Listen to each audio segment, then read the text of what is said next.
to give us a brief of ancient agriculture. I believe we need to know our past to understand our future. Jai Hind. Jai Hind. Yeah, I know. Vipinji has intentionally given me this slot end of the session because he want me to charge everybody before leaving the conference. That's what I'm going to do now. Okay, so today's topic is ancient Indian agriculture, a path for futuristic agriculture. Like we all know, heard about old is gold, right? So today we are going to understand how to use old gold to make new design of jewelry into agriculture. You're all with me? Yes. Okay. So before going further, like we all have enjoyed food here last 2 days, right? Excellent lunch, dinner, tea, snacks. But do we all know that the food which we have eaten last 2 days or which we eat regularly has more nutrition or toxic chemicals in it? What do you think? जो हम regular food खाते हैं, whatever source we get, bit of both we said. Yeah, bit of both, but yeah, bit of both, not complete nutrition also, right? Yeah. So since how many years this problem has started, toxic chemicals into the food? Last 60-70 years? In India, agriculture is since thousands of years, right? Only 60-70 years this problem has started. So before that, what was there, right? Do you all know that the yields which we have in India by using fertilizers, pesticides, hybrid seeds is still far less than the global benchmarks, right? Even if you want to know about the ancient time, you will be surprised to know, hard to believe that there's a data documented by British state-wise yield. At that time, I am talking about 200 years back, till 200 years back. And the data by Chola Samrajya, district-wise data they have, how much yield we had at the time. You will be surprised to know 75 quintals of wheat per hectare. Paddy 120 to 180 quintals of paddy in different districts, Tanjore and other districts. All is documented. So what happened? We average at 20-25 quintals per acre after all these hybrids, fertilizers, pesticides. So क्या हुआ है? और कैसे बदला है? Yeah, so today we are going to understand a little bit based on the research. Yes. So why it happened? Important is why it happened, how it happened, and who has done this. We need to understand this. Right? तो उस time पे जो इतना yield होता था, I'm talking about 7 generation backs up to 1800s. उतना ज़्यादा yield था, जो hybrid नहीं था, fertilizer pesticide नहीं था इंडिया में, and everything is documented. तो ये जब पता चला, तो इक्रिसाइड के साइंटिस्ट डॉक्टर एलन नेने ने इसके ऊपर काफ़ी रिसर्च किया, and he wanted to know what is the practices which were used at that time. Your practices क्या है, कहाँ थे, कैसे थे? Then he came to know that British has stolen all this documentation and kept in Oxford University in UK. He was influential. He went there. He brought a copy of the entire ancient science of agriculture. It was written on palm leaves in Sanskrit. Then he got it translated in English, Hindi, then now Marathi also, entire set. Few are these books, you can say Ancient History of Indian Agriculture and Agriculture Heritage of India, Krishi Sasanam. There are around 20 books. They were made out of all the data which was there, which British has taken away. And few of things I will explain here कि क्या होता था, कैसे उस time की agriculture practices थे, and what we are missing. You all know about Jeevamrut, right? Jeevamrut कितने लोगों ने सुना है? Right? उससे बहुत एडवांस वर्जन था, हर्बल कुनाब जल वहाँ पे यूज होता था वो. It was anaerobic fermentation of Jeevamrit के all inputs plus the weeds in the farm, उसी में डालते थे, एंड फ्यू हर्ब्स फर्मेंटेड करते थे, and that liquid was suppose to be used as a fertiliser. Weeds क्यों? प्रकृति, the nature has given everything self sufficient. आप देख सकते हैं कि वीड के अंदर उतना डिसीज नहीं आता जितना मेन क्रॉप में आता. Agree with me? तो वीड के अंदर नेचुरल न्यूट्रिशन एंटीऑक्सीडेंट्स, विटामिन्स इतना ज़्यादा नेचर ने दिया है कि वो मेन फील्ड को न्यूट्रिशन दे सकता है उतना सारा। तो पहले पूरा यूज में होता था, अभी तक भी 20 साल पहले तक भी होता था। हम लोग वीड को निकाल के उसका कंपोस्ट बना के फिर से रीयूज करते थे। अभी we are now advance, we are using herbicides, we are killing the weeds, right. और क्या होता था पहले जो फार्म्स थे, every farm use to have around 30-35% of forest in it. In Brazil still this practice is continuing, I think you people may be knowing about it. तो वहां पे बर्ड्स रहते थे फार्म के अंदर ही, एंड नेचुरली जितना भी ईटीएल लेवल के ऊपर पेस्ट होता था उसको बर्ड्स नेचुरली कंट्रोल करता था। एंड जो पेस्ट थोड़ा बहुत आता था तो वृक्ष आयुर्वेद, जैसे मनुष्य आयुर्वेद है, पशु आयुर्वेद अलग से है, वृक्ष आयुर्वेद भी है। फिर पशु आयुर्वेद में जाएंगे तो हर एनिमल के लिए अलग आयुर्वेद है, मृग आयुर्वेद अलग है, सिंह आयुर्वेद अलग है, गौ आयुर्वेद अलग है। इतना डिटेल आयुर्वेद हमारा है। वैसे वृक्ष आयुर्वेद बहुत डिटेल वृक्ष आयुर्वेद है, उसमें every solution to the farming is been given. और वो वृक्ष आयुर्वेद बेस से सॉल्यूशंस बनाते थे लोग, और and they used to use it as a preventive pest control. उसके अलावा योगिक फार्मिंग, वैदिक फार्मिंग, होमिक फार्मिंग, काफी प्रैक्टिसेस उस टाइम पे थे। There are many things, now we are using natural farming, sustainable farming जो है, तो उस टाइम पे काफी ये चीजें भी प्रैक्टिसेस में थी। तो क्या हो गया ऐसे, जब इतना ज्यादा अराउंड 7000 ईयर्स से ये प्रैक्टिसेस इंडिया में थे और लास्ट 200 ईयर्स में वैनिश हो गया, और we are dependent on all the synthetic chemicals. तो क्या हुआ, क्यों हुआ, कैसे हुआ, जानना चाहते हैं इसको? एक क्वेश्चन है, ब्रिटिश इंडिया में कब आया? 1600, राइट। दिसंबर 1600 में East India Company they form, and the presentation was to establish business in India, but the intention was to loot India and rule India, right. 100 years, 1700s का पूरा 100 years, they looted India, they tried every means to conquer India, to rule India. हर तरह का साम दाम दंड भेद, they tried everything. You might be knowing 30+ shiploads of gold they have taken from India to British via Kerala. उतना gold लेके गए। India को ऐसे सोने की चिड़िया नहीं बोलते थे, राइट। तो वो सब किया, but they could not rule India. पूरा 100 years ट्राई करने के बाद में भी इंडिया को कॉन्कर नहीं कर पाए। Same period, with in 15-20 years, many countries they captured, they conquered, they damaged their local culture, civilization, and they ruled those countries. Then in 1800s, they wanted to study India में ऐसा क्या है जिसकी वजह से इंडिया पे वो rule कर नहीं पा रहा है।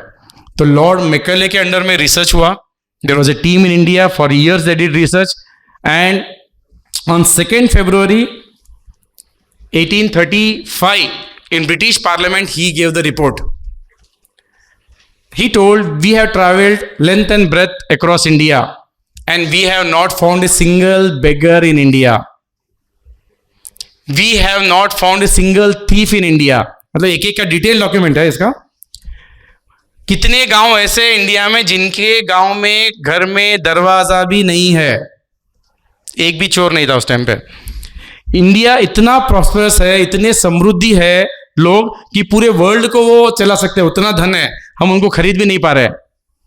इंडियंस के वैल्यूज इतने अच्छे हैं, इतने मोरली इतने स्ट्रांग है कि हम उनको कुछ कर नहीं पा रहे। रूल करना है तो लोगों, पहले तो अंदर के लोग को ही तो ये करना पड़ता है, राइट। तो वैल्यू सिस्टम इतना स्ट्रांग है इनका कि हम इंडिया को कुछ कर नहीं पा रहे। वो अपने देश के लिए मर जाएंगे लेकिन अपने देश के खिलाफ नहीं जाएंगे। एजुकेशन, मतलब एक एक के ऊपर डिटेल डॉक्यूमेंट है। इंडिया में state wise there is a detail documentation की। इंडिया में उस टाइम पे state wise 83 to 87% people were highly qualified. 83 to 87% people were highly qualified. I am talking about till 1800s, start of 1800, 7 generation back. हमको जो history पढ़ाया गया उसमें कुछ नहीं था ये सब चीज, हम तो भूखे नंगे थे, वहां से हमको सिखाया गया, राइट। तो उतना एजुकेशन स्ट्रांग था। तो उन्होंने बोला कि कैसे किया जाए, रूल इंडिया को भी करना है तो क्या तरीका है। बोले एक ही लूपहोल है कि Indians think that white people are more superior than to us, and they use this tool and they decided to damage the backbone of India, which is Indian education system and Indian culture. ये दो चीज को damage करने का decide किया। Culture के लिए you can read book divide and rule, many books है उनके, पूरे काफी चीज है ये सच। और एजुकेशन सिस्टम के लिए उन्होंने बताया कि उस टाइम पे इंडिया में 7,32,000 गुरुकुल्स थे। How many? 7,32,000 Gurukul. Mean every village had a Gurukul with advanced studies. What were the syllabus? उसके अंदर this is the Gurukul system. क्या सिलेबस था आप देखो. एडवांस साइंस, हमको जो साइंस सिखाया गया जितना हमने पढ़ा बहुत लिमिटेड है. बहुत एडवांस साइंस था उसके अंदर. Advance mathematics, original ancient history जो कि उन्होंने पूरा चेंज कर दिया. उनको जो बताना था उतना ही बताया. Best agriculture practices. Every student of the gurukul will be knowing the agriculture practices which their family used to do and they used to continue. Ayurveda, हर बच्चे को पता था जड़ी बूटी का नॉलेज. कुछ भी प्रॉब्लम हुआ जड़ी बूटी बनाया, यूज कर लिया. एक्सट्रीम प्रॉब्लम है तो they used to go to वैद्य. नहीं तो कहाँ हॉस्पिटल थे, कहाँ मेडिकल शॉप्स थे. अभी जो गली गली में जरूरत है थे क्या? नहीं थे. Right. Veda, spirituality, nationalism, tradition, culture, values, relationship management, negotiation skill. उस टाइम पे करेंसी नहीं था. किसी के पास कपड़ा था, किसी के पास फूड था, किसी के पास कुछ था. हाउ टू नेगोशिएट स्कूल के बच्चे को पता होता था. वो सब्जेक्ट्स थे. Leadership skills, self defensive skills, ये सारे उनके सब्जेक्ट्स थे. सब निकाल दिया उन्होंने.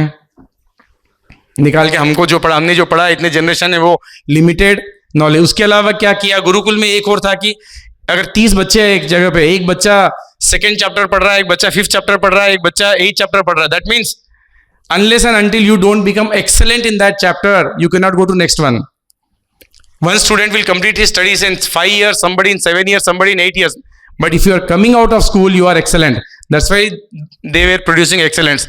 What these people did in this new system of education, they made 35% as a passing marks, so that you don't think about excellency. 35% of passing marks, 70% तो distinction.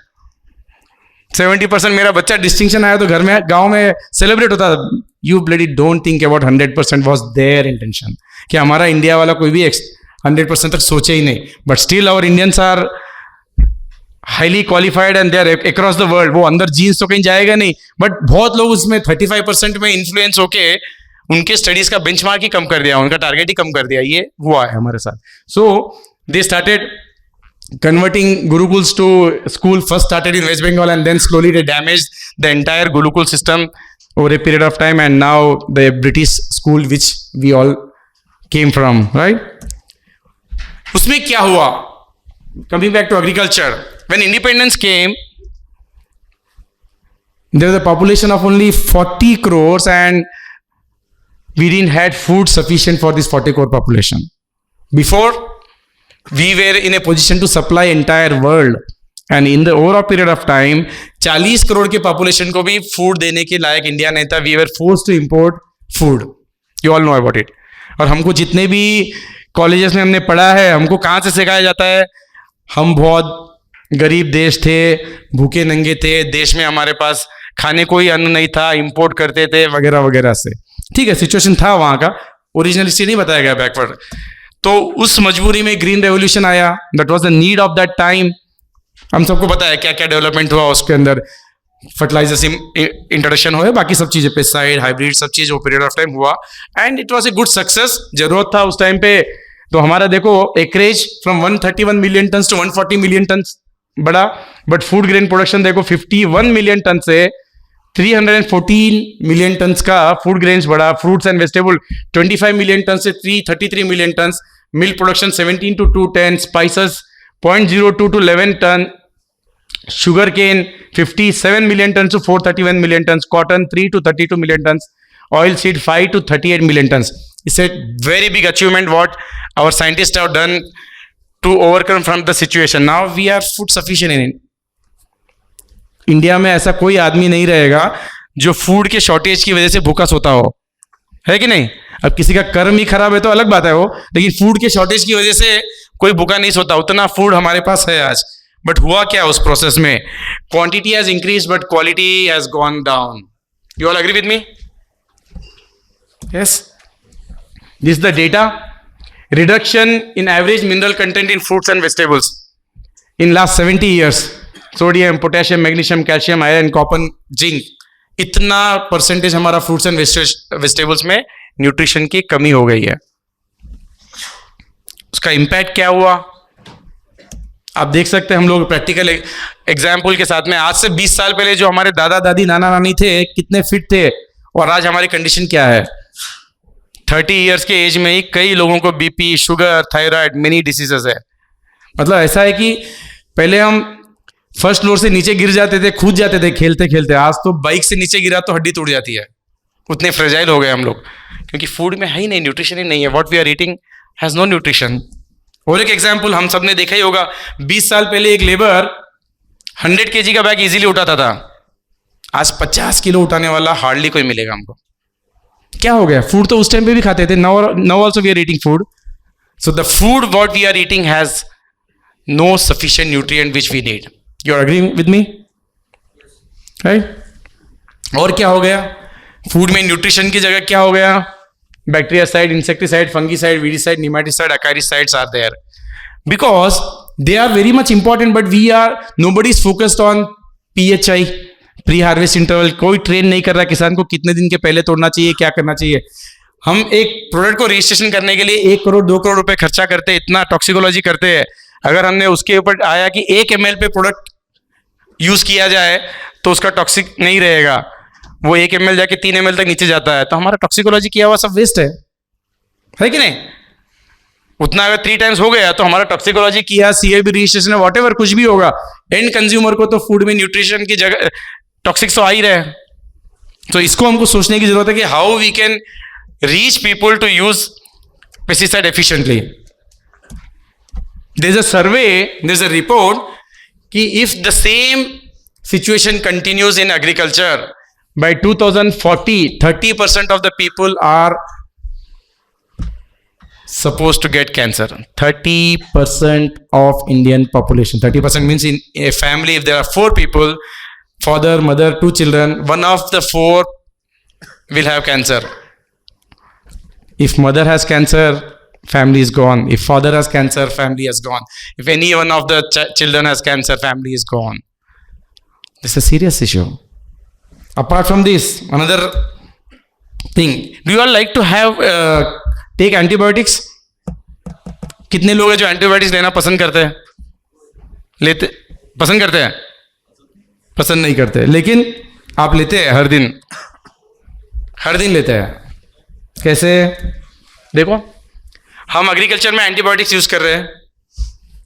Animals को, जो भी डेयरी है उसके अंदर फोर्स ब्रीडिंग करके जितना भी प्रोडक्शन बढ़ाते हैं दूध के लिए, इतना ज़्यादा एंटीबायोटिक यूज़ किया जाता है कि वो मिल्क के द्वारा आता ही आता है। अगर हम वीगन नहीं है, मिल्क का कोई भी डेयरी का प्रोडक्ट ले रहे हैं, that means we are consuming antibiotic directly और इनडायरेक्टली। मीट में तो बहुत ज़्यादा आता है, राइट? इवन हॉस्पिटल्स के द्वारा एंटीबायोटिक में, तो एंटीबायोटिक कहीं ना कहीं हमारे सिस्टम में इतना ज़्यादा है कि हम चाह के न चाह के, जान के नहीं जाके कंज्यूम कर रहे हैं। इसका इम्पैक्ट क्या होने वाला है? क्योंकि नियर लास्ट फ्यू ईयर्स में एंटीबायोटिक्स में बहुत ज़्यादा रिसर्च नहीं चल रहा है, नए मॉलिक्यूल्स नहीं आ रहे। Same type of antibiotics are been use for human, animal, agriculture also, with different combination, different dosage etcetera, and this is ultimately coming back to us, and हमारा उसके अंदर इम्यूनिटी बिल्डअप हो रहा है अगेंस्ट दैट एंटीबायोटिक्स। ऐसा सर्वे है कि 2040 के बाद में कोई भी बीमारी आओ, हमको एंटीबायोटिक्स काम नहीं करेगा, ऐसा हो सकता है, ऐसा मेडिकल साइंस के अंदर, लेकिन बाहर अनाउंस नहीं कर रहे हैं। इसके बारे में बहुत सीरियसली डिस्कशन इंटरनली चल रहा है, बट अभी तक कोई सीरियसली इसके ऊपर काम नहीं कर। तो कितनी बड़ी ज़रूरत है कि बायोलॉजिकल, बोटेनिकल एंटीबायोटिक्स के ऊपर सीरियसली काम करने की ज़रूरत है। ये तो 2040 के बाद कोई भी सर्दी, खांसी, बुखार, एंटीबायोटिक काम ही नहीं करेगा हमको, ऐसा सिचुएशन है। अवॉइड कर सकते हैं तो अभी साथ में मिल्क, जो चीज़ें हम अवॉइड कर सकते करना है। पैकेज फूड में जो भी प्रिजर्वेटिव्स है, दैट्स आल्सो हार्मिंग। तो कितनी चीज़ें कैसे अवॉइड करेंगे, we don't know.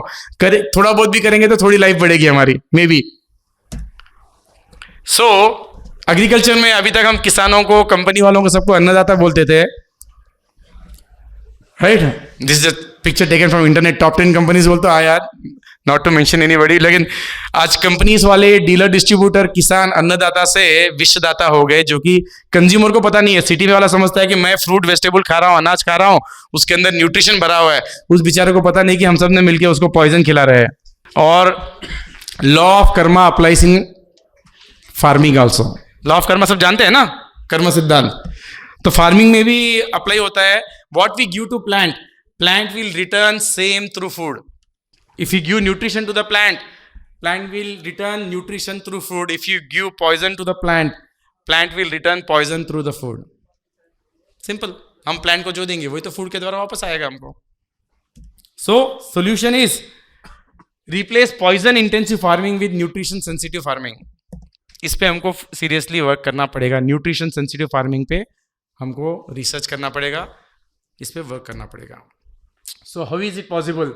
Bioag companies focus on research to give effective solutions towards residue-free farming using microbial, botanical and other residue-free inputs. इस पे बहुत ज़्यादा रिसर्च की ज़रूरत है. साथ साथ में promotion of nutrition sensitive farming and introduction of traditional agriculture practices with modern approach. Time नहीं है तो डिटेल नहीं जा सकते, नहीं तो खाली एक एक के ऊपर एक एक घंटा बात कर सकते हैं, समझा सकते हैं. उतना हमने रिसर्च किया है इसके ऊपर. तो इस चीज़ पे हम सबको फोकस करना पड़ेगा. बाकी बायोएग का समझते हैं, ट्रेडिशनल समझते हैं, न्यूट्रिशन सेंसिटिव फार्मिंग को थोड़ा सा और समझते हैं कैसे है. तो न्यूट्रिशन सेंसिटिव फार्मिंग में हम सबको पता ही है कि plant need different kind of nutrition at different stage. But do plant need only minerals? खाली मिनरल से न्यूट्रिशन हो जाएगा? आज जितने भी हम यूनिवर्सिटीज में भी जाते हैं, कहीं भी पूछते हैं न्यूट्रिशन बोलते, सब बोलते हैं NPK, secondary, micro, they are all still up to minerals only. खाली मिनरल से हो जाएगा प्लांट को? नहीं होगा. Plant need at each stage different mineral, different enzyme, different vitamin, different antioxidants, and they have to be developed by using biochelation method so that there is no toxins, no residues. तो ये हर stage में अलग mineral, vitamin, enzyme, antioxidant लगेगा. वो अगर हम provide करते हैं प्लांट को तो प्लांट बहुत हेल्दी आएगा, ऑप्टिमम यील्ड्स भी आएंगे और रेसिड्यू फार्मिंग, फ्री फार्मिंग हम कर पाएंगे.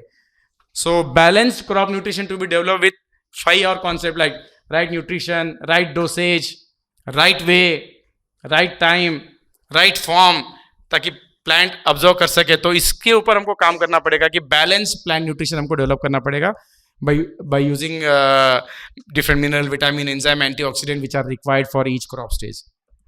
In GeoLife, we have done research. We are working on this since last 15 years. By using 3 technologies: nanotechnology, microbial extract technology, Indian origin botanical extracts. In this, we have developed solution, complete nutrition required at each stage of crop, innovative products for improving soil fertility, and with high yields, we are helping farmers to grow nutritious, residue-free, sattvic food, Poshan Yukt, Vishamukh sattvic food. So we are very much successful in this, and we have huge data, university trials, and through which we are improving the health of soil, making plants healthy, the food which is growing is nutritious, and through that we are improving health of humans. So benefits of nutrition sensitive farming, we observed that 30 to 100% yield is increasing. Quick and visible soil health improvement. 15-20 days we can see the soil health is improving. Develop immunity and cell defense system in plants against pest and disease. Very clear observation. Pest and disease attack ही नहीं आता है इतना healthy plant को develop. We have observe this in COVID. During COVID जिनका immunity अच्छा था उनको Covid का इफेक्ट कम हुआ, जिनका इम्यूनिटी नहीं था उनको ज्यादा हुआ. Same thing we are applying in agriculture. Less और no need of toxic chemical pesticides.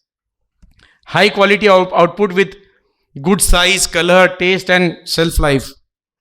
High percentage of nutrition in food produced to nutrition sensitive farming, and produce high yield with Poshan Yukt, Vishamukh Sattvikan. So all these things are successful, and farmers को benefit, अलग benefits भी हो रहा है कि no direct contact with the poison. जब poison use करना कम ही पड़ रहा है, toxic chemicals तो direct contact नहीं हो रहा है, तो farmer को जो बीमारियां आती है direct contact की वजह से, उसमें हम उनको बचा सकते हैं. Huge expenses on pesticides जो हो रहा है वो कम होता है. Less or no damage to crop. So yield loss भी कम है. सो नो जीव हत्या. इतना पेस्ट को मारते हैं 1 एकड़ में. अगर हमको क्रॉप निकालना है तो कितने पेस्ट को मारना पड़ता है? हजारों, लाखों. तो वो बहुत हद तक कम हो जाता है, ना के बराबर होता है. मतलब अगर इतने सारे पेस्ट अगर पॉइजन खाते हुए मर रहे हैं उस टाइम पे ऐसा तो नहीं होगा कि वो पेस्टिसाइड्स फार्मर को या डिस्ट्रीब्यूटर्स को या कंपनीज को आशीर्वाद देंगे. ऐसा तो नहीं हो सकता है जो तड़प तड़प के मरते हैं पॉइजन लेके। इसके ऊपर बहुत बड़ा हमारा रिसर्च चल रहा है, वो वाइब्रेशंस के ऊपर। कभी मौका मिला तो हम बात करेंगे उसके ऊपर आगे, योगिक फार्मिंग के ऊपर। तो वो सब बचता है।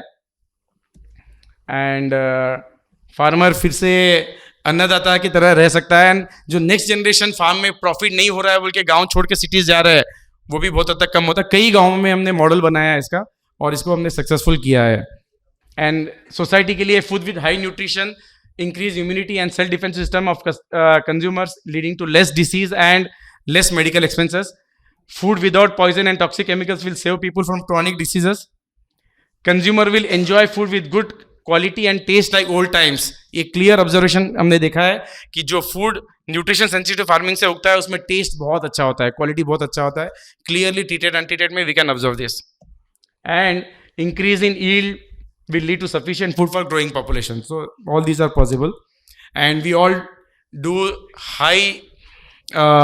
Before commercializing, we have our own research farms in Pune, 5.5 acres of research farm, and we do all efficacy trials of 4 levels: in vitro, pod culture, then plots, and the multi-location trials before commercializing any of our technology products.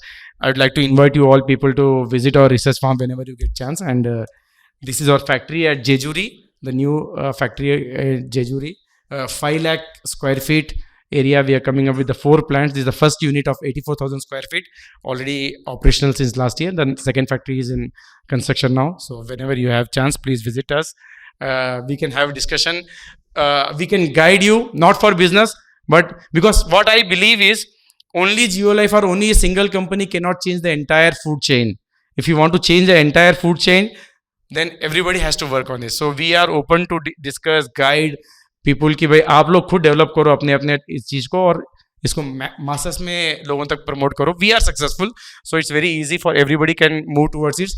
Slowly we can reduce toxins. Overnight it is not possible. It will take time, but slowly we can reduce this. God bless you. Jai Hind. Thank you, all speakers, for gracing this session. I know it was slightly delayed, but my apologies.